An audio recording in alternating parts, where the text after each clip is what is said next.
Hello and welcome to Dean Park Station. Today I'm going to give you a quick review of the latest addition to my layout, which is the Scalescenes Large Station building. This kit costs £7.99 to download from scalescenes.com, but with that you get a parcels office and also a large station roof.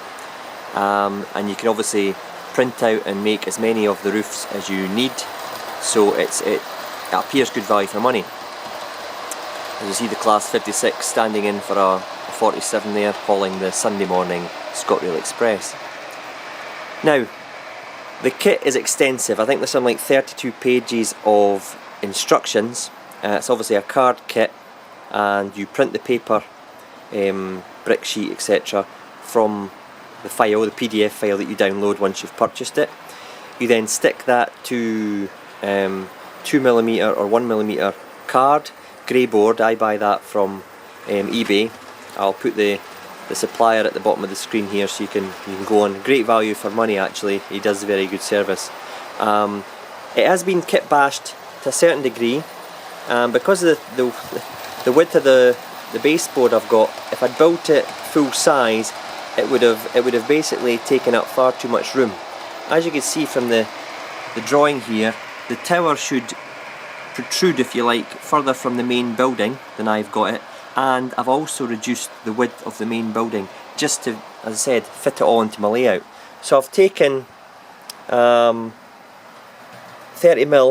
from the side of the building, and because I've butted the tower and cut it into the roof line, I've saved myself, I think, another 40mm. So 70mm is a lot in the 00 scale, and it's a big space to save. Took a bit of work cutting the roof in to the tower, but I think I've done it reasonably well for my first real attempt at kit bashing. If I come around this side, you'll see again the detail in the tower, the clock tower anyway, and the dome on the top is curved with card, and the windows, etc. set in. There's window sills. It's very well detailed. Round the back there, it's slightly different from the front. You've obviously got a bigger window at the top there, and then the booking office door in the middle with 4 windows. It's an excellent kit, guys. I mean, I would fully recommend the Scalescenes stuff. It might be cheap to download, but as I'm going to show you in a minute, there's a lot of equipment that's required. You can download and print off the window frames and just stick acetate to the back of them. I decided, some people call me foolish, but I decided to go for the Brassmasters etched windows. Now there's a link from the Scalescenes website on how to download these, and it tells you how many you need for each particular Scalescenes building. In this case, obviously the station building. You download their form, you post it off, and you get back brass etched window frames. They're very good. I mean, I can't fault them.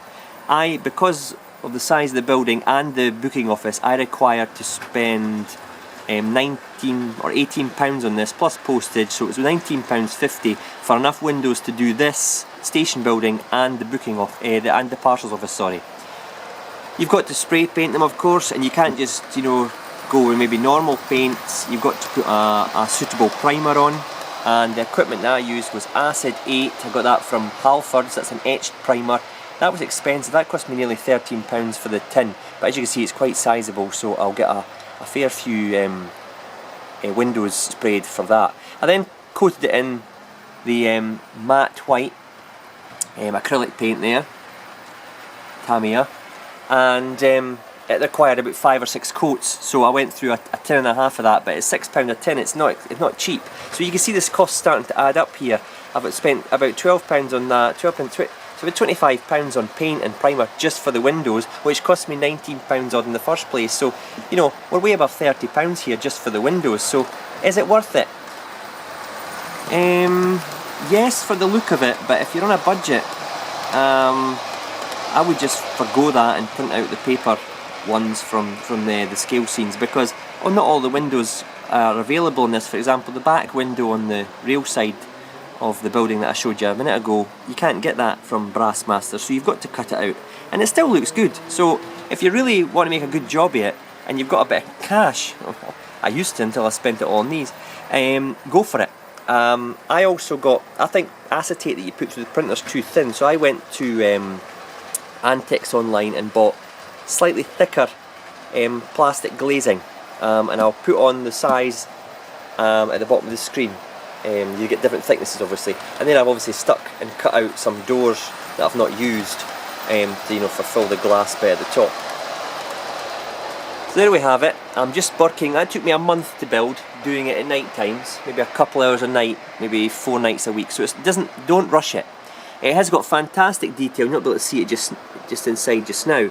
You can personalise the inside to be a parcel office, a cafe, the booking office. You get different colours, modern era with the parcel, Force Parcel Express, the Red Star logos, etc. What I'm going to do now is I'm going to show you the additions I've made. As you can see from the bottom there, it's not a normal building. I have in fact lit it. Now you'll be able to see the details more clearly. There's a wooden floor in there with the walls. There was fireplaces, but obviously because I narrowed the width of the building, I just ditched the fireplaces. And the same at that side, the wooden flooring, very detailed, different coloured walls from the top to the bottom.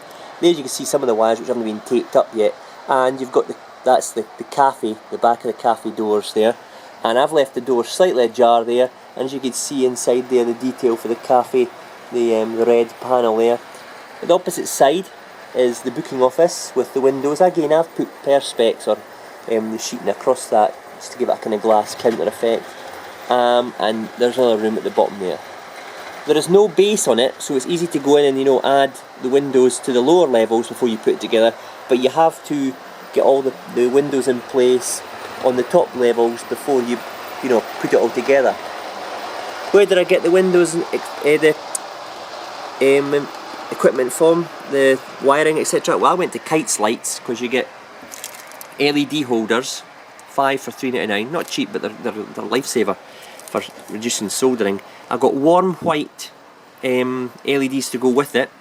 They run at a low temperature, so obviously it's safe to use in card. You need resistors. I'm not sure this is the cheapest way to buy them, 10 for £3, but it was convenient, so I just bought them. And I got shrink wrap to go around the wire. And for that I got 1.5 thickness. Also got wire from Kytes Lights as well.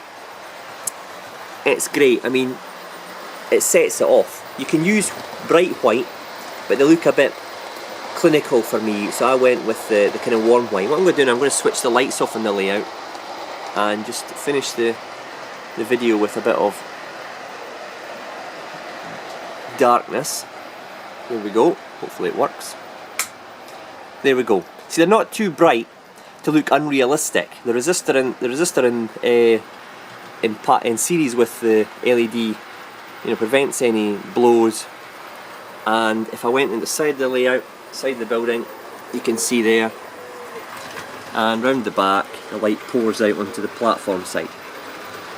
So I hope you agree, it looks quite impressive.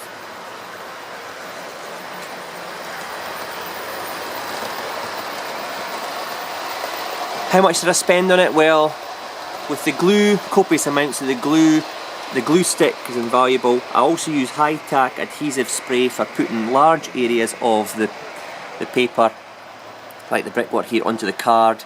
Even for putting the individual lines of tiles there, they're actually, they've got a texture to them. That was just Pritt stick or a glue stick. So there's some of the equipment that I used. All in all, over £50 to build this.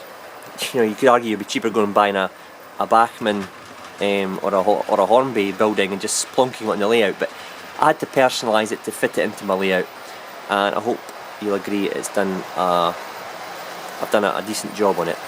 Any questions, please just ask. I'm busy on the parcel building just now, and I'll show you more updates to the layout and hopefully any more locos that I get and rolling stock in the coming days and weeks. Thanks very much for watching. Bye now.